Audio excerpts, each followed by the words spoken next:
සුබ දවසක් ඔබ සැම දෙනාටම. ඉතින් අදත් ඔබත් එක්ක එකතු වුණේ මම විශේෂ වැදගත් දෙයක් කතා කරන්නට.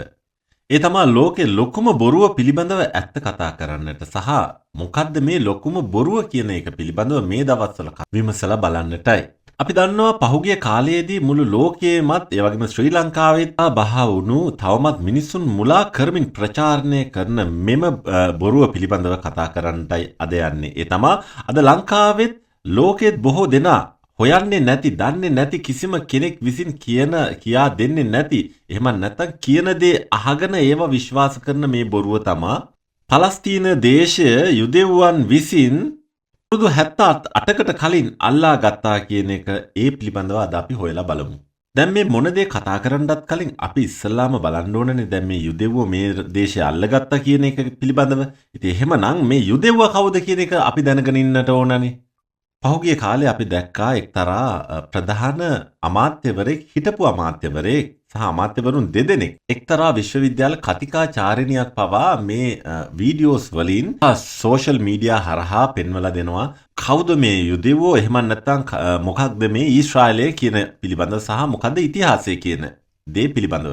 හැබැයි යන්නේ කොහෙද මල්ලේ පොල් කියනවා වගේ මෙලෝ රහක් නැහැ, මෙලෝ දෙයක් දන්නේ නැතිව ඔහේ මේ කියන්නම් වාලේ කතා කරනවා කොහෙන් හෝ ඉන්ෆෝමේෂන් එහෙම නැත්නම් මේ විස්තර ටිකක් හොයාගෙන. නමුත් ඒ කතා කරන්නේ අවුරුදු 78කට පස්සේ මිසක් ඒට කලින් සිදුවුණු දේ කිසිම දෙයක් ගැන උන් හංගවන්නේ නැහැ. ඉතින් අද අපි බලමු ඔබත් ලැහැස්තිද? එහෙනම් අපි මේ ගැන හොයලා බලමු. බලමු අපි ඊශ්‍රායලය කියන්නේ කුමන දේශයක්ද, යුදෙව්වා කියන්නේ කවුද කියලා. ඊශ්‍රායලට කොපමණ ඉතිහාසයක් තිබෙනවද? ඒ තමා අවුරුදු 3000ක අතීතයක් තිබෙනවා ඊශ්‍රායලට. අරාබි කරේම තියෙන ඉපැරිණම රට තමයි ඊශ්‍රායලය කියන්නේ. මේ කතාව පටන් ගන්න මෙන්න මෙහෙමයි. මේට ලිඛිතව සහ පෞරාණික සාක්ෂි අපි බලන්නට ඕනේ මේක ඇත්තද නැත්තද කියන එක. ඉතින් ඒ පිළිබඳව අපි ඔබට පෙන්වනවා. මේක බැලුවොත් එහෙම බයිබලය කියන පොත අද බොහෝ කිතුණුවෝ ඒ වගේ යුදෙව්වෝ විතර නෙමෙයි ලෝකෙ තියෙන ප්‍රධානම ඒ වගේ ප්‍රසිද්ධම පොතක් තමයි බයිබලය කියන්නේ. ඒතර ඒක ලියලා තියෙන සඳහන් ඒවත් අපි උපයෝගී කරගෙන ඒ වගේම එහෙම නැත්නම් සජීවීව අදටත් දැකිය හැකි දේවල් පිළිබඳවත් උපයෝගී කරගෙන අපි මේ ගැන කතා කරමු. ඒ වගේම බයිබලයේ තියෙන මේ චරිත කිහිපයක් මුල් කරගෙන මෙහි පොරොන්දු දේශය ගැන කියනවා. තමයි බයිබලයේ එක්තරා පොතක් තියෙනවා මුල් පොත කියන පොත. ඒ පොතේ තමා උප්පත්ති පොත කියන එක. ඒකේ 12 වන පරිච්ඡේදයේ 7 වන පදයේ පෙන්වනවා දෙවියන් වහන්සේ ඊශ්‍රායල්ගේ දෙවියන් වහන්සේ පොරොන්දු දේශයක් දෙන බවට කියනවා. ඒ කියන්නේ ආබ්‍රහම් කියන පුද්ගලයෙකුට. කවුද මේ ආබ්‍රහම් කියන තැනැත්තා? ඒ පොරොන්දු දේශය දෙනවා කියනකොටත් ආබ්‍රහම් ජීවත් වෙන්නේ එන්න ඒ ස්ථානයේ තමයි. ඒතර ඔහු හිටගෙන හිටපු ස්ථානය දිහා බලලා ඒතර දෙවියන් වහන්සේ ඔහුට කියනවා මේ දේශය මම නුඹට දෙනවා කියන එක. එනම් අවුරුදු 3850ක් සහ අවුරුදු 4000කටත් කලින් මේ ඊශ්‍රායලය ගැන සඳහන් වෙලා තියෙනවා බයිබලය තුල. මේ වෙන විට පලස්තීනයවත් ඉස්ලාම් ආගමවත් මේ පොළොව තලයේ කොතනකවත් තිබුණේ නැහැ. අදටත් ආබ්‍රහම් සහ සාරා ජාකොබ් යන අය මියගිය අයගේ සොහොන් ගෙවල් පවා අදට අපිට දකින්නට පුළුවන් ඊශ්‍රායල් වල. අවුරුදු 4000කට කලින් ඔවුන් ජීවත් වුණා කියන එක පිළිබඳව අපිට දකින්නට පුළුවන්. ඒ වගේම ඔවුන්ගේ සොහොන් ගෙවල් Cave of Machpelah කියන මේ ස්ථානය එහෙම නැත්නම් පරණ නගරය වූ හේබ්‍රෝන් වල තිබෙන මේ පිළිබඳව අපිට දකින්නට පුළුවන් ඔවුන්ගේ සොහොන් කොත්. උප්පත්ති පොතේ 23:18 සිට 20 දක්වා ලියලා තිබෙනවා මේට ලිඛිතව සහ එවන් වගේම ජීවමාන සාක්ෂිත් සම්පූර්ණයි. සෝ ආබ්‍රහම්ගේ පරම්පරාවක් වූ පුතෙක් වූ ඊසාක් ඒ වගේම ජාකෝබ් මේ සියල්ලන්ටද මේ ආකාරයෙන් ලැබෙන බවට පොරොන්දු වෙනවා.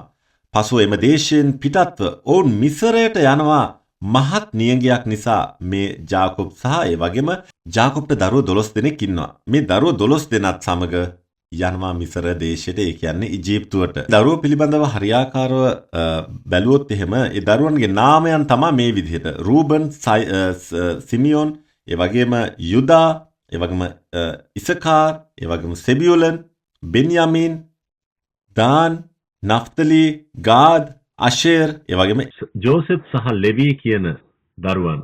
මොවුන් 12 දෙනා නාමිකව හැඳින්වුවේ ඊශ්‍රායල් කියලා. මේ දරුවෝ 12 දෙනාටම නම තිබ්බේ ඊශ්‍රායල් කියන නම. අපි උදාහරණයක් බැලුවොත් එහෙම පෙරේරා වාසගම තියෙනවා නම් ඔවුන්ට දරුවෝ එහෙම නැත්නම් මුණුබුරෝ ඉන්න පුළුවන්. ඒ වගේම තමා ඒ වාසගම තියනවා වගේ තමයි මේ ඊශ්‍රායල් කියන නම යටතේ ඒ දරුවෝ 12 දෙනාගේ නම තිබුණා. පසු ඔවුන් ඉජිප්තුවේ ජීවත් වුණාට පස්සේ එතනින් දෙවියන් වහන්සේ ඔවුන්ව ගෙනියනවා කියනවා. එහෙම නැත්නම් මහත් ප්‍රාතිහාර්ය මැද ඉජිප්තුවෙන් එළියට අරගෙන අවුරුදු 40ක් කාන්තාරයේ ජීවත් වී පසුව නැවතත් තමන්ගේ ඒ පොරොන්දු දේශයට ඔවුන් ඇතුල් වෙනවා. දැන් අපි මේක මේ බයිබලයේ කතාවක් විදියට ලිව්වට මදි. අපිට මේක ඇත්තටම තියෙන්න ඕනනේ සාක්ෂි තියෙන්න ඕනේනේ. එතකොට මෙම මිස්ර දෙශයේ ඔවුන් ජීවත් වුණේ අවුරුදු 3300ක් 3500ක් වැනි කාලයකට කලින්. ඒ පිළිබඳව ලිඛිත සාක්ෂි නික්ම යාම පොතේ 12 වෙනි පරිච්ඡේදයේ 40 වෙනි පදයේ ලියලා තිබෙනවා. ඔවුන් අවුරුදු 400ක් ජීවත් වුණ බව. ඒ විතරක් නෙමෙයි. අදටත් ඉජිප්තුවේ තියෙනවා සෙල්ලිපිවල පැහැදිලිව ලියලා තියෙනවා ඊශ්‍රායල් ජාතිය ජීවත් වුණා කියලා. ඒ වගේම මෙම ගෝත්‍ර 12ත් සහ එක් පුතෙක් වූ යෝසෙප් මෙම සාගත වලින් විනාශ වෙන්නට ගිය ඉජිප්තු දේශය ප්‍රඥාවන්තව ගොඩනගා ශාස්ත්‍රීක කළ බවත් පසුව පාරාවෝ විසින් ඔහුට පාරාවෝගෙම තැන හා එහෙම නැත්නම් ඒ සමාන තැනක් දුන් බවත් පසුව මුළු ලෝකෙම බලවත්ම රාජ්‍ය බවට ඉජිප්තුව යෝසෙප් විසින් කරනු ලැබූ බවට පැහැදිලි සාක්ෂි මේ ගල් පුවරුවල අදටත් ඉජිප්තුවේ ලියා තිබෙනවා. මේන් එකම දේ තමා මේ ඊශ්‍රායල් ජනතාව එළියට එනකොට මේ යෝසෙප් ඒ වගේ මේ ගෝත්‍ර 12 එළියට එනකොට හැබැයි ඉජිප්තුවේ බිම් අඟලක්වත් අරගත්තේ නැහැ. ඔවුන්ට අවශ්‍ය දේ පමණක් අරගෙන Taman පිටත් වෙලා ඒ පොරොන්දු දේශේ කරා ගියා. එගේම ලක්ෂ 4කට ආසන්න සංඛ්‍යාවක් මේ පොරොන්දු දේශයට ගිය බව පැහැදිලිව ලියා තිබෙනවා. ඒ වෙනකොට පොළොව තුල පලස්තීනයක්වත් ඉස්ලාම් ආගමක්වත් තිබුණේ නැහැ. ඉතින් මෙම ආබ්‍රහම්ට පොරොන්දු දේශය අවුරුදු 3400කට කලින් ඇතුල් වූ බවත් ආබ්‍රහම්ගෙන් පසුව නැවත පදිංචි වූ බවත් කියනවා බයිබලයේ. ඒ තමයි යොෂුවා කියන පොතේ පළවෙනි පරිච්ඡේදයේ 1 සිට 7 දක්වා. මේ පිළිබඳව ජීවමාන සාක්ෂි විදිහට අක්කඩියන් භාෂාවෙන් ලියන ලද අසිරියන් හා බැබිලෝනියන් සම්භවයෙන් යුත් සෙල්ලිපිවල සඳහන් වෙනවා. ඒ වගේම අමර්නා අකුරු වලින් ලියූ සෙල්ලිපි වලද මේ පිළිබඳව ලියා තිබෙනවා. මේ වෙනකොට පලස්තීනයක් හෝ ඉස්ලාම් ආගමක් පොළොව තුල හෝ මැද පෙරදිග තිබුණේ නැහැ. කාලයේ වෑයමෙන් පසුව අපිට පැහැදිලිව දකින්නට පුළුවන් දාවිත් කියන එක්තරා රජෙක් යුදෙව් රජෙක් ඊශ්‍රායලෙන් නැගිටිනවා. ඒ වගේම හැමෝම දන්න මේ කතාවක් තමයි දාවිත් සහ ගොලායත් කියන මේ යෝධයා අතර සටනෙන් දාවිත් ජයග්‍රහණය කරනවා. ඒ වගේම ගොලායත්ව මරා දමනවා.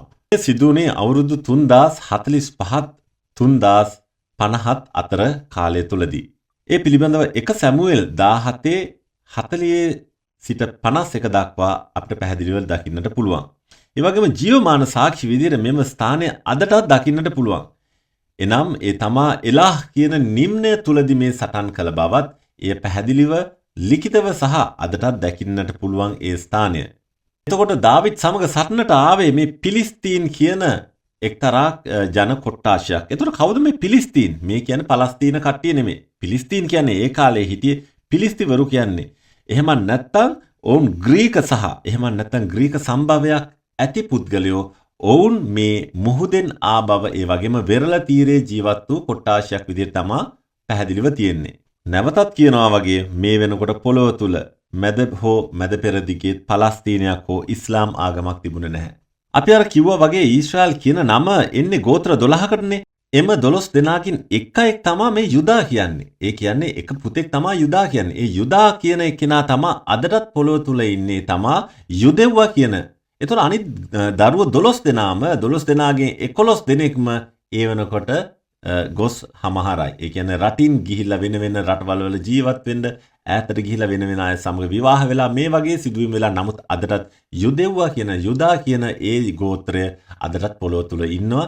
ඒ වගේම අදටත් ඊශ්‍රායල තුල ඉන්නවා. මේ යුදෙව් රජකු දාවිද්ගේ පුත්‍රයා විසින් දේව මාලිගාවක් සාදනු ලබනවා. ඒ තමයි අවුරුදු 3000කට කලින්. ඒක ඒ පිළිබඳව එක රාජාවලිය 6 එහෙම නැත්නම් 2 ලේකම් 3 කියන තුනේ මේ පරිච්ඡේදයන් පිළිබඳව පැහැදිලිව ලියලා තියෙනවා. ඒතර අපිට මේක ජීවමාන සාක්ෂි දකින්නට ඕනේ. ඔව් ඒ පිළිබඳව අදටත් ඊශ්‍රායලයේ ඔබ ගියොත් ඒ පිළිබඳව දේවමාලිගාවේ ඒ හදපු දේවමාලිගාවේ නටබුන් දැනටත් තියෙනවා. ඒ වගේම දාවිද්ගේ නගරය පිළිබඳවත් ඔබට පැහැදිලිව දකින්නට පුළුවන්. ඒ වගේම තමයි දෙවන දේවමාලිගාව පළවෙනි දේවමාලිගාව කඩනු ලැබුවා. නැවත දෙවනි දේවමාලිගාව සදනු ලැබුවා. මේ සැදුවට පස්සේ අදටත් ඒ දෙවනි දේවමාලිගාව අවුරුදු 2540කට කලින් මේ නිර්මාණය කරා. ඒ පිළිබඳව අපිට ලිඛිත සාක්ෂි තියෙනවා. එස්රා පොතේ 3 වෙනි පරිච්ඡේදයේ 8 වෙනි පදය, ඒ වගේම එස්රා පොතේ 6 වෙනි පරිච්ඡේදයේ 15 වෙනි පදය, ඒ වගේම හගායි පොතේ 1:14 වෙනි පරිච්ඡේදය. ඒ වගේම ජීවමාන සාක්ෂිත් අදටත් දකින්නට පුළුවන්. මේ වෙනකොට පොළොව තුල පලස්තීනයක් හෝ ඉස්ලාම් ආගමක් තිබුණේ නැහැ. ඊළඟ පරිච්ඡේදය තමා අවුරුදු 2358කට කලින් ඇලෙක්සැන්ඩර් නම් රජෙක්, එහෙම නැත්නම් මැසඩෝනියාවේ හිටපු ඇලෙක්සැන්ඩර් රජ, ඔහු ග්‍රීසියේ සිට පාකිස්තානයේ දක්වා ඉන්දියාව තෙක් පාලනය කරන රටවල් අල්ලගෙන අදටත් මේ සියලු සාක්ෂි දකින්නට පුළුවන්. ඒ අතරේ ඊශ්‍රායලයත් ග්‍රහණය කරගන්නවා. අතත් රෝම අධිරාජ්‍ය පටන් ගන්නවා මුළු ලෝකයේ රටවල් ආක්‍රමණය කරන්න. ඒ තමයි අවුරුදු 2050කට කලින්. රෝමයත් මුළු යුරෝපයේ සිට අග්නිදිග ආසියාව දක්වා තම බලතල පතුරවමින් මෙය යේසුස් වහන්සේ එහෙම නැත්නම් යේෂුවා ඉපදෙන්න ඒ වගේම අවුරුදු 63කට කලින් තමා ඊශ්‍රායලය ආක්‍රමණය කරන්නේ. අදටත් මේ පිළිබඳව ජීවමාන සාක්ෂි තියෙනවා. ඒ වගේම ලිඛිත සාක්ෂි දකින්නට පුළුවන්. විශේෂයෙන්ම රෝමානු තියටර්, ඒ වගේම රෝමානු කැටයම් සහිත මාලිගාවන් අදටත් දකින්නට පුළුවන්. ඒ වගේම මතෙව් 27 11 වෙනි පදයේ අපිට දකින්නට පුළුවන්. එතන කියනවා පිලාත් කියන ඒ රෝම ආණ්ඩුකාරයා විසින් එහෙම නැත්නම් යුදෙව්වෙකු යේසුස් වහන්සේ යේෂුවාව ගෙන ගියා කියලා ඔහු ඉදිරිපිටට. මේ වෙනකොට පොළොව තුල පලස්තීනයක් හෝ ඉස්ලාම් ආගමක් තිබුණේ නැහැ. පසුව ක්‍රිස්තුන් වහන්සේගෙනුත් පසුව රෝමානුවන් විසින් යෙරුසලමේ තිබුණු දේව මාලිගාව දෙවන දේව මාලිගාව විනාශ කළා. ඒ අවුරුදු 1956කට කලින් රෝමයේ සිටි ටයිටස් නැමැත්තා එයට අනුදැනුම දුන් බවත් සඳහන් වෙනවා. නමුත් අදටත් මෙහි කඩා දැමූ මෙම සෑම ගලක් පාසාම පොළොව තුල අපිට දකින්නට පුළුවන්. ඒ පවුර වටේටම අදටත් දකින්නට පුළුවන්. ඒ සුන්බුන් පවා ඔබට ඊශ්‍රායලට ගියොත් ඒ සෑම දෙයක්ම සියසින් දැකගත හැකියි. තාඩන පීඩන නිසා රෝමානුවන්ගෙන් ලැබුණා වූ තාඩන පීඩන නිසා මෙහිදී යුදෙව්වන්ට ඉතාමත් අමාරු කාලයක් තමා ගත කළේ. නිතර වදහිංසා පමුණුවන නිසා මෙම යුදෙව්වෝ ඊශ්‍රායලය අතහැර නැවත ඔවුන් වටේ තිබුණු රටවල් වලට ගියා ආරක්ෂාව පතා. අපි නැවතත් පිටුපසට ගිහිල්ලා අපි ඒ පිළිබඳව බලමු. කවුද මේ යේසුස් වහන්සේ යේෂුවා කියන්නේ? යේෂුවා කියන්නේ පැහැදිලිවම ලියලා තියෙනවා ඔහු යුදෙව්වෙක් කියලා. ඒ වගේම ඔහුගේ මව පියා යුදෙව්වොන් කියලා පැහැදිලිව ලියා තිබෙනවා. ඔහු පැමිණුනේ ඒ දාවිද් කියන යුදෙව් පරම්පරාවෙන් කියලා පැහැදිලිව ලියලා තියෙනවා. මේ පිළිබඳව මතෙව් පොතේ 1 වෙනි පරිච්ඡේදයේ 1 සිට මේ යේසුස් වහන්සේ යේෂුවාගේ උප්පැන්න පැහැදිලිව පෙන්වලා තියෙනවා ඒ තිබුණු පරම්පරාව. ඔහු ඉපදුනේ බෙත්ලෙහෙමේ යුදෙව් රජෙක් වූ දාවිද්ගේ ගමේ, ඒ වගේම ජීවත් වුණේ නාසරෙත් නුවර, ඒ වගේම දේවමාලිගාවට පැමිණුණා, ඒ වගේම මංගල්‍යයන් සැමරුවා, ඒ වගේම චර්මච්ඡේදනය කළා යුදෙව්වෙක් විදියට, ඒ වගේම යෙරුසලමේ කුරුසපත් වුණා, ඒ වගේම මිය යාම සහ නැගිටීම. මේ සියලු දේම සඳහන් වෙලා තියෙනවා. විතරක් නෙමේ සෑම සඳහනකම තිබුණා වූ ඒ ස්ථානයන්, ඒ සෑම දෙයක්ම ඒ නිවසක් පවා අදටත් දකින්නට පුළුවන්. 1700කට කලින් යේසුස් වහන්සේ මරණින් සහ මේ රෝමයේ ඒ තිබුණා වූ තාඩන පීඩන වලින් පසුව නැවත රෝමේ අධිරාජ්‍යයක් නැගිටිනවා. ඒ තමයි කොන්ස්ටන්තිනෝපල් කියන තැනත්තා. ඔහුගේ මව විසින් ඊශ්‍රායලට පැමිණෙනවා මේ යේසුස් වහන්සේ පිළිබඳව දැනගත්තාම. පසුව ඇවිල්ලා මේ සියලු දේ පිළිබඳව ගවේෂණය කරනවා. පසුව ඒ සෑම දෙයක්ම සොයාගෙන ආරක්ෂා කරනු ලබනවා. ඒ ලබාගත්තු දේ තමයි අදටත් ඔබට දැකිය හැකි ඊශ්‍රායලට ගියාම මේ යේසුස් වහන්සේගේ යේෂුවාගේ හැම දෙයක්ම. මේ වෙනකොටම පොළොව තුල ඉස්ලාම් ආගම කියන ආගමක් හෝ පලස්තීනයක් හෝ එහෙම නැත්නම් කුරානයක් තිබුණේ නැහැ. පසු මේ සෙන් හෙලේනා ශාන්ත හෙලේනාගෙන් පසු අවුරුදු 300කටත් පසුව තමා සෞදි අරාබියේ මුස්ලිම් ආගම බිහිවීම, එහෙම නැත්නම් මොහමඩ් කියන පුද්ගලයෙක් හරහා, එහෙම නැත්නම් මේ ප්‍රොෆට් මොහමඩ් කියනවා බොහෝ අය, ඔහු තුලින් මේ ඉස්ලාම් ආගම පැමිණීම. දැන් තමා ලෝකේ ලොකුම බොරුව පටන් ගන්නට යන්නේ. ඒ තමයි අවුරුදු 1416කට කලින් ඉස්ලාම් ආගම ප්‍රොෆට් මොහමඩ් කියලා. එහෙම නැත්නම් මේ කතාව පටන් ගන්නවා ප්‍රොෆට් මොහමඩ් හරහා. ඒ වගේම තමයි ඒ කියන්නේ අවුරුදු 1416කට කලින්. පසුව අරාබියේ කෙමෙන් මේ ඉස්ලාම් ආගම වර්ධනය වුණා. ඒ වගේම 1416 වන විට තරමක් දුරට වර්ධනය වී තිබුණා.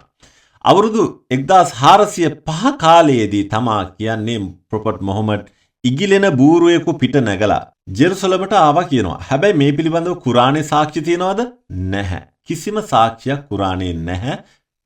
කුරානයට අමතරව වෙනත් පොතක මේ ලියලා තියෙනවා අල් ඉස්රා කියන මෙම පොතේ අල් ඉස්රා කියන්නේ children of Israel. ඒ කියන්නේ ඊශ්‍රායල් දරුවන් කියන පොත.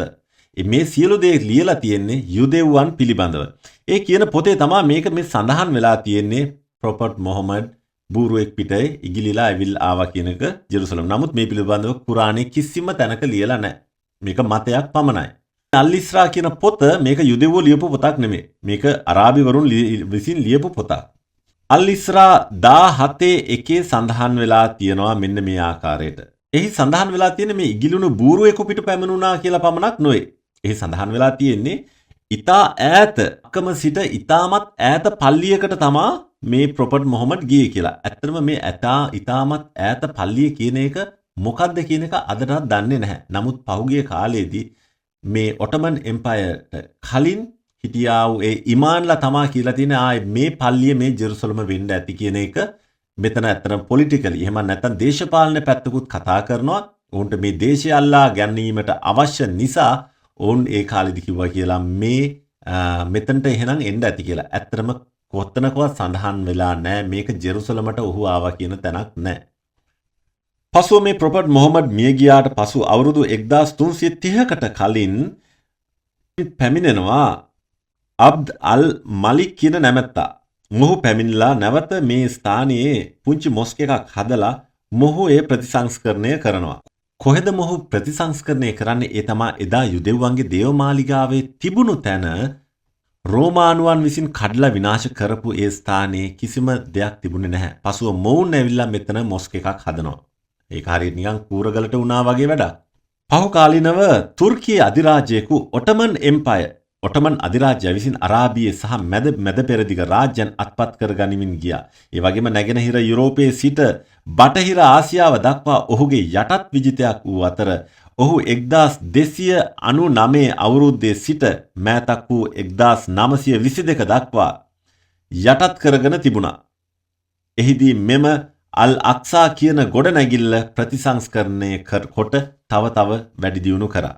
ඒ වෙනකොට ඊශ්‍රායලයේ බොහෝ යුදෙව්වෝ ජීවත් වුණත් යුදෙව්වන්ව යටත්පත් කරගෙන තිබුණේ මේ ඔටමන් එම්පයර් කෙනෙක් වූ මේ මුස්ලිම් නායකයා.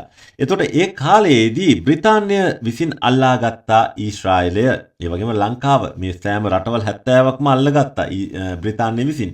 ඒ වෙනකොට බ්‍රිතාන්‍යයන් විසින් තමා මේ රෝමේ ඒ කාලයේදී පිලිස්තීනා එහෙම නැත්නම් පිලිස්තීනා කියන මේ නම රෝම නම ඔවුන් දමනු ලැබුවා මේ ඊශ්‍රායලට පලස්තීනය කියන එක.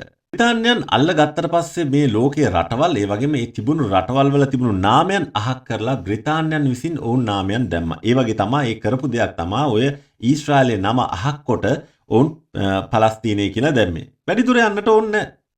ඔවුන් මොකද ලංකාවට කළේ?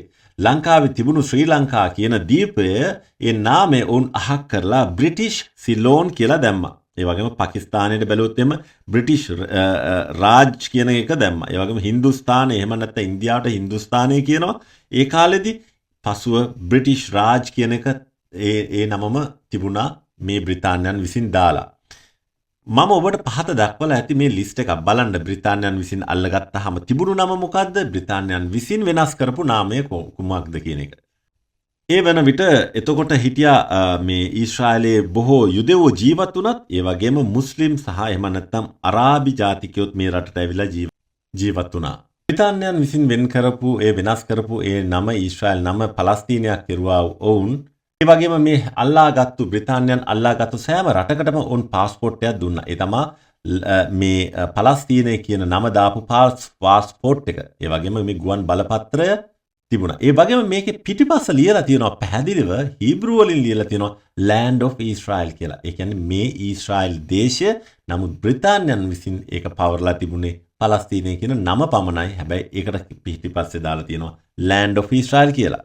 ඒ වගේ මේකට හොඳම සාක්ෂි තමයි අපේ රටේ පවා බ්‍රිතාන්‍ය පාස්පෝර්ට් එක දුන්නාට පස්සේ එතන තිබුණා සිලෝන් බ්‍රිටිෂ් සිලෝන් පාස්පෝර්ට් කියන එක. සෑම බ්‍රිතාන්‍යයන් විසින් අල්ලා තිබුණු සෑම රටකටම බ්‍රිතාන්‍ය පාස්පෝර්ට් එක තිබුණේ බ්‍රිතාන්‍ය නාම වලින්. එහෙනම් මොකද්ද මේ පලස්තීන කතාව? මේ පලස්තීන පළමුවෙන්ම එන්නේ 12 වන සියවසේ. එහෙම නැත්නම් ඊශ්‍රායල තුල මේ හිටියා වූ ඒ වෙරළබඩ තීරයේ හිටපු ඊජිප්තුවෙන් පැමිණුණු සමූහයට කිව්වා පලසෙට් කියලා. ඒ වගේම හීබ්‍රු වලින් මේක කියනවා පෙලෙෂෙට් කියලා. සහ ඒ වගේම ග්‍රීක් වලින් කියනවා පලස්ටින් කියලා. ඒ සහ ඒ වගේම රෝමානුවන් විසින් කියනවා පලස්තීනා යන මේ නමින් පැවසුවා. මේ එක එක රටවල් වලින් ආපු කුඩා කණ්ඩායම් හිටියේ. හැබැයි මෙතන කිසිම මුස්ලිම් කෙනෙක් හිටියේ නැහැ. ඒ වගේම කිසිම අරාබි ජාතිකයෙක් හෝ ඒ වගේම මුස්ලිම් ආගමක් තිබුණේ නැහැ. පසුව ග්‍රීක නායකයෙකු 5 වන සියවසේ ඔහු විසින් පත් කරනු ලබනවා මෙම ඊශ්‍රායලයේ වෙරළබඩ තීරය සිරියා පලස්තීනා කියලා ඒරියා එකට නම තැබුවා. මෙම සිරියා පලස්තීනා කියන්නේ ඇත්තටම බැලුවොත් බොහෝ අය හිතනවා මේ මුස්ලිම් අය කියලා. කිසිම මුස්ලිම් කෙනෙක් නෙමෙයි. මේ සිරියා පලස්තීනා එකේ ජීවත් වුනේ යුදෙව්වන්. නමුත් ඒ ඒරියා එකේ නම විතරයි වෙනස් වෙන්නේ. අපි බැලුවොත් ලංකාව තියෙනවා. ඒ වගේම සබරගමු පළාත කියන්නේ අන්න ඒ වගේ තමයි. නමුත් ජීවත් වුණු පුද්ගලයෝ සහ ඒ ජන කොට්ටාශය යුදෙව්වෝ. මම නැවතත් ඔබට කියනවා මම මේ කියන්නම් වාලේ කියන දේවල් අහගන්න ඉන්න එපා. දැන් අද ඔය ෆ්‍රී පලස්තයින් කියන්නේ මිනිහෙක් කියන දෙයක් අහගෙන රැවටිලානේ. ඔබ මේ පිළිබඳව ගිහිල්ලා ඉන්ටර්නෙට් එකේ චෙක් කරන්නට ඕනේ. ඔබ ගිහිල්ලා මේ පිළිබඳව හොයන්නට ඕනේ. මේක ඇත්ත කතාවක්ද කියන එක. මෙම රෝමයේ විසින් සිරියා පලස්තීනා කියලා දාන්නට හේතුව මුකුත් නෙමෙයි. යුදෙව්වන්ත් එක්ක රෝමානුවන් ඉතාමත් තරහින් හිටියේ. ඉතින් ඒක නිසා තමයි මේ මේ සිරියා පලස්තීනා කියලා නාමය දැම්මට පස්සේ යුදෙව්වන්ව ඒ ස්ථානෙන් එලවන්නට උන්ට හැකියාව තිබුණා. හරි. දැන් සිටින පලස්තීනය ගැන අපි බලමු. මේ කියන දැන් තියෙන පලස්තීන මුස්ලිම් වරුන්ගේ පලස්තීනය කොහොමද හැදුනේ? 1922ට කලින් ඔටමන් අධිරාජ්‍යයා මුළු අරාබියත් ඊශ්‍රායලයත් පාලනය කළා. මෙහිදී අරාබි තීරයේ සිටි කුඩා අරාබි ප්‍රජාවන් ලෙබනන්, ඒ වගේම ජෝර්දාන්, ඒ වගේම සිරියා මේ සියලු දෙනාම ඊශ්‍රායලට පැමිණුණා. ඒ වෙනම කොටත් තිබුණේ ඔටමන් අධිරාජ්‍යය විසින් වෙනස් කරන ලද නම පලස්තීනය. මේ ආපු කුඩා කණ්ඩායම් අපි ලංකාවෙන් නම් කියන අහිකුන්ටකයෝ කියන්නේ. ඒ කියන්නේ ජිප්සීස්ලා කියන්නේ. විශේෂයෙන්ම තමන් ඔය සත්තුන්ගේ පිටේ බඩු බැඳගෙන යනවා. ඒ පිළිබඳව ඔබට වීඩියෝ එකක් මම පෙන්වන්නම්. ඒ වගේම තනින් තන ගැල් පටවගෙන යනවා. අන්න ඒ වගේ තමයි මේ අහිකුන්ටකයෝ කොට්ටාශය තමයි හිටියේ. මොවුන් හරිම අරාබි අයදන් නෙමෙයි. හරිම ඉස්ලාම් අයත් නෙමෙයි. ඔය තැන් වල හිටියා වූ ඒ කොට්ටාශයන්. පසුව බ්‍රිතාන්‍ය විසින් 1920 සිට 1948 දක්වා ඊශ්‍රායල් පලස්තීනයක් ලෙස ඔවුන් පිළිගත්තා.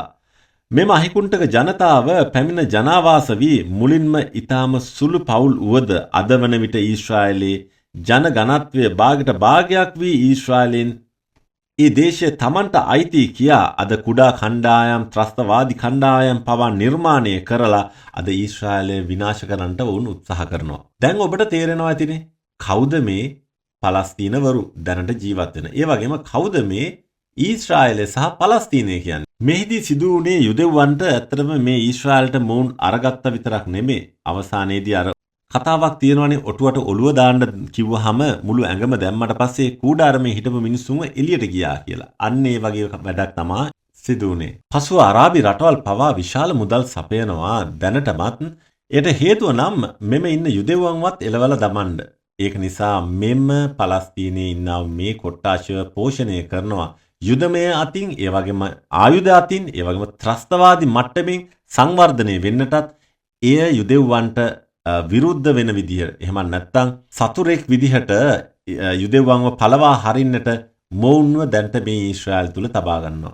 මේ අරාබි ලීගයට අවශ්‍ය වෙන පළමු දෙයක් තමයි මේ යුදෙව්වන්වත් මේ ස්ථානෙන් අයින් කරාම, මේ දේශිනුත් අහක් කරාම එතකොට මේ දේශයත් ඔවුන්ට අයිති අත්පත් කරගන්නට පුළුවන්. මොකද දැන්ට මුළු අරාබිය වටේම තියෙන පුංචි දේශයත් එහෙම නැත්නම් මේ යුදෙව්වන් මේ අරාබි ලීගයට මහත් තර්ජනයක් වෙලා තියෙන්නේ. ඉතින් ඒක නිසා ඒ වගේම බලවන්තකම යුදෙව්වන්ගේ තියෙන, ඒ විතරක් නෙමේ ඔවුන්ගේ තියෙන ශක්තිමත් භාවය නිසා අරාබි රටවල් ඕනම වෙලාවක ඊශ්‍රායල්ටත් යුදෙව්වන්ටත් විරුද්ධව නැගිටින්නට ඔවුන් පසුබට වෙන්නේ නැහැ. නමුත් ඒ දේ කරන්නට කවදාවත් ඔවුන්ට හැකියාවකුත් නැහැ. මොකද ඊශ්‍රායල් කියන්නේ ඉතාමත් බලවත් සහ ශක්තිමත් රාජ්‍යයක්. එකමට හරි බැලුවොත් එමේ මේ ගාසා එකේ අද බෝඩරේට ගියොත් එම ගාසා එකේ ඊජිප්තුවේ බෝඩරේ ඒක චීන මහා ප්‍රාකාරයටත් වඩා උස්ව තබනවා. මොකද ඒකට හේතුව මේ ගාසා එකේ ඉන්න සෙනග එච්චර වයලන්ස් ඒ කියන්නේ එච්චර භයානකම කොට්ටාශයක් විදිහට තමයි මේ ඊජිප්තුව සලකන්නේ. ඒ විතරක් නෙමෙයි. එතනින් එහාට මේ ගාසා එකෙන් පිටත ඊශ්‍රායල සහ මේ ඊජිප්තුව දේශය අතර තියෙනා ඒ වැට එහෙම නැත්නම් ඒ තියෙනා මායිම ඕනම කෙනෙකුට යා හැකි ඉතාමත් පහසු අන්දමින් සකසලා තියෙනවා. ඒතර ඔබට පැහැදිලි ඇයි මේ කාලේදී මේ යුද්ධයක් යනකොට එක අරාබි රටක්වත් මේ ගාසා එකේ ඉන්න කිසිවෙක්ව ගන්නෙ නැහැ. මුළු ලෝකෙම කතා කරා UN එක පවා කිව්වා දොරවල් අරින්න මේ යුද්ධය අවසන් වෙනතුරු මේ ජනතාවට ඇවිල්ලා ජීවත් වෙන්නට. ඊට පස්සේ මොවුන්ව ඇතුළට දාන්න කියලා. නමුත් කිසිම කෙනෙක් ගත්තේ නැහැ. ඒකට පළමු හේතුව නම් ඔවුන් ගියොත් කිසියම් හෝ තැනකට සම්පූර්ණයෙන්ම ඒ රටක් රාජ්‍යයක් විනාශ කරලා දානවා. අපිට ඒකට පැහැදිලි සාක්ෂි තියෙනවා. ලෙබනනේ කියන්නේ ඇත්තටම මීට කලින් ක්‍රිස්තියානි රටක්. නමුත් පහු කාලිනව ඔවුන් අනුකම්පා සහගතව මෙම පලස්තීනුවන්ට දොර අරිනවා මේ ලෙබනනයට එන්න කියලා. පසුව අවසානයේදී මොවුන් කරන්නේ එකම දේ තමයි භයානක ත්‍රස්තවාදී කණ්ඩායමක් වූ හිස්බුල්ලාව ගොඩනගනවා. ඒ විතරක් නෙමෙයි රටෙන් භාගයක් පමණ මුස්ලිම් කරණයට ලක් කරනවා. මං කියන දේ පමණක් ඔබ අහන්නට එපා. මේ බ්‍රිජට් ගේබ්‍රියල් කියන මේ ලෙබනන් කාන්තාව කියන දේ ඔබත් අහන්න. I come from Lebanon. I was born and raised in Lebanon, which used to be the only majority Christian country in the Middle East. We were open-minded, we were fair, we were tolerant, we were multicultural. We prided ourselves in our multiculturalism. We had open border policy. We welcomed everyone to come to our country because we wanted to share with them the westernization which we had created in the heart of the Arabic world. Muslims used to send their children to study in our universities because we had built the best universities in the Arabic world. They graduated and worked in our economy because we had built the best economy in the Middle East, even though we did not have any oil. Beirut became Paris of the Middle East, the banking capital of the Middle East. In 1965, National Geographic magazine had on its front cover, Lebanon, Eden of the Middle East. Unfortunately, all this began to change as the years went by. See, we got our independence in the early 40s. But by the 60s and 70s, the Christians had become the minority and the Muslims had become the majority in Lebanon. And as the Islamic population grew in the country became less and less tolerant because they started pushing for more rights that were not compatible with our Judeo-Christian value system that we had created. And that's when the problems started. The problem was contained until the influx of the Palestinians out of Jordan in 1970, when Lebanon brought them in because we already had refugee camps. Actually, at that time, Lebanon was the only country in the Middle East to accept the third wave of Palestinians into Lebanon. The majority of them were Muslims. They put their heads together with the Muslims in Lebanon and declare jihad on the Christians. What they wanted to do is create a base from which to fight Israel, kill the Jews, and throw them into the sea. Something they tried to do in Jordan. Yasser Arafat and the Palestinians tried to do in Jordan, but they failed because of the dictatorship of the king. Yet they were able to come to Lebanon, use our open-mindedness, our fairness, our tolerance, our multiculturalism, and our democracy to topple our democracy. 1939 සිට 1945 දක්වා දෙවන ලෝක යුද්ධයේදී මේ Hitler නැමැත්තා එහෙම නැත්නම් මේ මිනිස් ඝාතකයා යුදෙව්වන්ව විනාශ කර දැමීමට 1941 නොවැම්බර් 28 වනදා මෙහිදී පලස්තීනයේ හිටියා වූ ඒ ග්‍රෑන්ඩ් මුෆ්ති of ජෙරුසලම් එහෙම නැත්නම් හජ් අමින් අල් හුසේනි කියන මේ තැනත්තා ගිහිල්ලා මේ හිට්ලර්ව හම්බ වෙලා ඔහු විශාල සහයෝගයක් දක්වනවා මේ යුදෙව්වන්ව විනාශ කරන්නට. ඉතින් මිලියන 6කට ආසන්න ප්‍රමාණයක් මේ හිට්ලර් ඝාතකයා විසින් යුදෙව්වන්ව මරලා දානවා. හිට්ලර් ඒ දේ කරන්නට බැලුවත් ඒ දේ කරන්න හැකියුනේ නැහැ. මුළු ලෝකෙම යුදෙව්වන්ව අතුගාලා දමන්නට බැලුවත් ඒ දේ කරන්න බැරි වුණා. ඒ වගේම හිට්ලර් තමයි ඒ දෙයින් ෆේල් වුණේ. නමුත් අදටත් ඊශ්‍රායලයේ ගොඩ නැගුණා. මේන් පසුව යුදෙව්වන් සියලු දෙනාම එකතු වෙලා කිව්වා නැවත අපි විසිර වෙලා අපි එළියට ආවා මේ ඊශ්‍රායලෙන් නැවත අපි ඊශ්‍රායලට ගිහලා ඊශ්‍රායලෙ ගොඩ නගලා අපේ රට අපි ගොඩනගමු කියන එක. ඊට පසුව තමා 1948 මැයි 14 වෙනිදා ඊශ්‍රායල් දේශය සනාථ කරනවා. මේ ඊශ්‍රායල්ට සියලුම යුදෙව්වෝ පැමිණ ඔවුන් නැවත ස්ථාපිත කරනවා ඊශ්‍රායල් දේශය. අමතක කරන්න එපා මේ වෙනකොට ඊශ්‍රායලේ මහසෙනගත් හිටියා. ඒ තමයි සියලු දෙනාම යුදෙව්වෝ. මේ යුදෙව්වෝ ඊශ්‍රායලේ ස්වදේශික යුදෙව්වෝ සහ පිටතින් ආපු යුරෝපයේ එහෙම නැත්නම් අනිත් රටවල් වලින් ආපු යුදෙව්වෝ සියලු දෙනාම එකතු වෙලා අද මේ ධනවත් ලස්සන බලවත් රාජ්‍ය ගොඩනැගුවේ ඔවුන්ගේ දෑතින්. හරි දැන් අපි මේ පැත්තෙන් ගිහිලා දැන් අපි තවත් පැත්තකට යමු. දැන් බොහෝ ඉස්ලාම් භක්තිකයන් කියන දෙයක් තමයි ඔවුන් කියන්නේ නිතරම මේක ඔවුන්ට අයිති තැනක්. මේ ජෙරුසලම ඔවුන්ගේ දේශයක්. එහෙම නැත්නම් මේක ඔවුන්ගේ ආගමික කොට්ටාශයක්. මේ පිළිබඳව අපි බලමු. දැන් බලමු අඩුම තරමේ කුරානයේ තියනවාද ඊශ්‍රායල් අයිති ඉස්ලාමයට කියලා. 44 වතාවක් ඊශ්‍රායලය ගැන ලියලා තියෙනවා කුරානයේ. ඒ වගේම ඒ ලියලා තිබෙන්නේ බනි ඊශ්‍රායල්. බනි ඊශ්‍රායල් කියන්නේ බෙන් ඊශ්‍රායල්. එහෙම නැත්නම් ඊශ්‍රායල් පුත්‍රයෝ කියන එක. නැතිව අරාබි පුත්‍රයෝ නෙමෙයි. ඒ පිළිබඳව ලියලා තියෙනවා. ඒ වගේම කුරානයේ අල් මයිදා 5:21 කියනවා ඊශ්‍රායල් දේශය ඊශ්‍රායල් දරුවන්ට පොරොන්දු වූ දේශයක් භූමියත් ලෙස පිළිගන්නවා කියලා කුරානයේම ලියලා තියෙනවා. ඒ වගේම දෙවියන් වහන්සේ ඔවුන්ට පවරා දුන් ඒ ශුද්ධ වූ දේශය බවට මොහොමඩ් විසින්ම පැහැදිලිව ලියලා තියෙනවා. ඒ වගේම කුරානයේ ප්‍රොෆට් මොහොමඩ් පිළිබඳව 5 වතාවක් පමණයි ලියලා තියෙන්නේ. ඒ වගේම නමුත් යුදෙව්වෙකු ජේසුස් වහන්සේ පිළිබඳව 187 වතාවක් ලියලා තියෙනවා. 187 වතාව ලියලා තියෙනවා කුරානයේ පරිච්ඡේද 93ක. හැබැයි ඊශ්‍රායල් පිළිබඳව මෙච්චර ලිව්වත් කුරානයේ ලියලා තියෙන්නේ මක්කම පිළිබඳව එකම එක වතාවයි. නමුත් ඊශ්‍රායල් පිළිබඳව 43 වතාවක් ලියලා තියෙනවා. ඒ සියලුම තැනකදීම ප්‍රොෆට් මොහොමඩ් කියලා කියන්නේ ඔහු කියන්නේ මේ සියලු දේම ඊශ්‍රායල් අයිති ඊශ්‍රායල් දරුවන්ට බනි ඊශ්‍රායල්. දැන්වත් ඔබට වැටහෙයි ඊශ්‍රායල යනු යුදෙව් දේශයක් හා ඒ ඔවුන්ගේ අනන්‍යතාවය හා ඔවුන්ගේ අයිතිය බව. බොහෝ අය මේ ගැන දන්නේ 1948න් පසුව පමණි. අද ෆ්‍රී පලස්තයින් කියා මෙම මුදල් ඉපැවීමේ ජාවාරම තුලින් මිනිස්සු නොමග යවනවා. ඒ වගේම බොරු මතවාද පවා පෙන්වලා දෙනවා. මේ පිළිබඳව ශ්‍රී ලංකාවේ දේශපාලඥයන් සහ මහජනතාව පවා රැවටිලා ඉන්නවා. මොකද මේ සත්‍ය සොයා බලන්නේ නැති නිසා.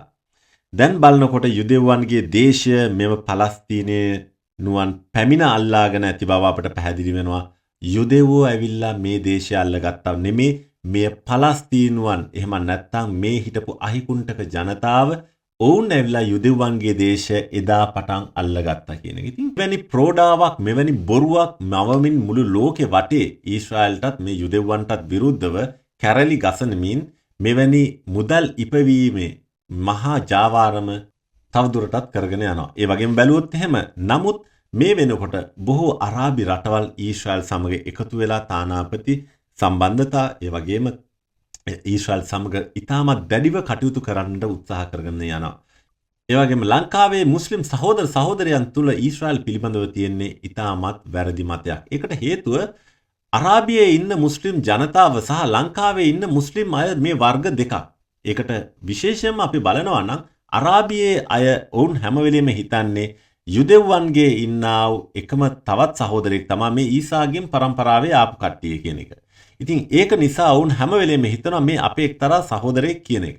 වුන් දෙගොල්ලෝ අතරේ යහපත් මානසිකත්වයක් තිබුණත් අපේ ලංකාවේ අය තුල තියෙන්නේ බොහෝ වෙලාවට පාකිස්තානයේ තියෙනා ඒ මානසිකත්වය. දැන් උදාහරණයක් අපි බලමුකෝ ලංකාවේ ක්‍රිකට් මැච් එකක් යනවා නම් පාකිස්තානයේ ලංකාවයි සමහර මුස්ලිම් සහෝදර සහෝදරියෝ ලංකාවේ ඉන්න අය ඒකට චිය කරන්නේ එහෙම නැත්නම් උදව් කරන්නේ පාකිස්තානයට. ඉතින් මෙන්න මේ වගේ දෙයක් තමයි. ඒක නිසා ඔවුන්ගේ මතවාදයන් එන්නේ අරාබියේ හෝ එහෙම නැත්නම් අරාබි රටවල් වලින් නෙමෙයි. විශේෂයෙන්ම ඔවුන්ට එන්නේ මේ පාකිස්තානයේ ඉන්දියාව බංග්ලාදේශය වගේ ඒ මානසිකත්වෙන් තැලුණු පොඩි උණු ඒ වගේම එහෙන් ගන්නා වූ සාරය තමයි අපේ අය මේ කටේ තියාගෙන දොඩවන්නේ. ඒක නිසා ඔබත් ප්‍රඥාවන්තව හිතන්න. මේ වගේම මම මේ කිව්වා වගේම මේ කියන දේ පමණක්ම ඔබ හිතන්නට එපා බලන්නට එපා. ඔබ ගිහිලා ඉන්ටර්නෙට් එකේ ගිහිලා මේක සර්ච් කරලා බලන්න. යුදෙව්වන්ගේ ඉතිහාසය අවුරුදු කොච්චර කාලයකට කලින්ද? එතකොට ඊශ්‍රායලයා යුදෙව්වන් අතර තියෙන සම්බන්ධතාවය කුමක්ද? ඒ වගේම නවතම මේ පලස්තීනය සහ මේ ඉන්න පලස්තීනුවන් සහ ඒ හිටපු පලස්තීනුවෝ මේ සැබෑ වර්ගයක්ද දෙවර්ගයක්ද කියන එක ඔබට සත්‍ය ලබා ගන්නට පුළුවන්. ඉතින් ඔබ සියලු දෙනාටම සුබ දවසක්.